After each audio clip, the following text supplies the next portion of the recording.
Hey everybody, Josh RV Nerd here at Haylett RV of Coldwater, Michigan. And last week we talked about the sealants you use up on your roof and when you use those. And this week we're going to talk about the sealants you use on your sidewalls. And again, just to confuse you, a lot of times the picture on the label can look exactly the same.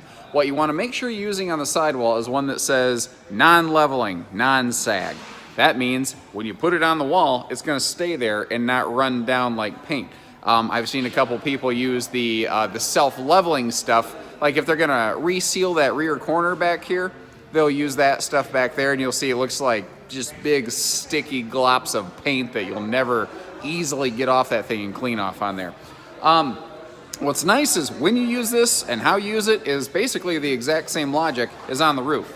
Case in point, like right here around this refrigerator vent, if you touch this seal and it's still kind of rubbery and squishy and pliable, you don't need to replace it. Now, if you look at a spot and it looks like it's got a little hairline fracture from direct sun exposure or something like that, then you may want to use a little touch-up spot of it. But you probably don't have to go through the trouble of taking off, the entire refrigerator vent over here and then peeling out all the old seal. Because, Brad, there is no easy way to get that stuff off, is there? No, there is not. Even with all the people and all the tools and knowledge we have here, there is no easy way to do that. But again, by design, this stuff is kind of designed to not be easily removed. That's what's keeping the water from washing it away. Anyway, so sort of the same process as the roof video last week, just a different material.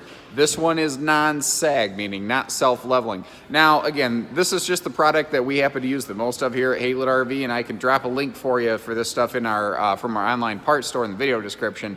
But there's lots of different products that can do the job for you. There's plenty of different ways to skin a cat.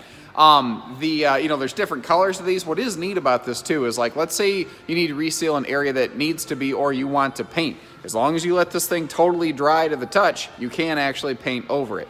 Understand though that by default this stuff is always supposed to be a little bit wiggly and pliable, so it is possible that certain types of paints might not do well with that. It might peel and fade and chip or whatever. So when do you use this stuff? Again, if you touch your seals and they're still good and squishy, but you can see a couple little hairlines or maybe some questionable pinhole looking bubble type things, go ahead and just touch it up with this stuff.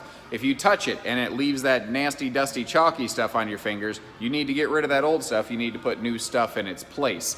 How often are you gonna have to do all this? Well, that totally depends on the weather exposure that the camper gets. If this side of the trailer is parked in the shade and the other side of the trailer is parked in the sun, you're gonna have to do it more often. If you live in Michigan versus when you live in Florida or Arizona, you may have to do it more often in one than the other. It just depends. Brand new RVs, chances are you could go a couple years to not really have to worry about it whatsoever. But that's where I see people get in trouble. It's that third, fourth, fifth year, they get sort of lulled into a false sense of security where they just kind of, well, I didn't have to check it last year, it's probably good enough this year. That's the kind of mindset that'll really get somebody burned. So if you have any more questions on when, where, how, what to use this stuff, which material, give our team a call. 800-256-5196, that's the phone number here. Short of that, take care, stay safe, have fun, and happy camping, everyone.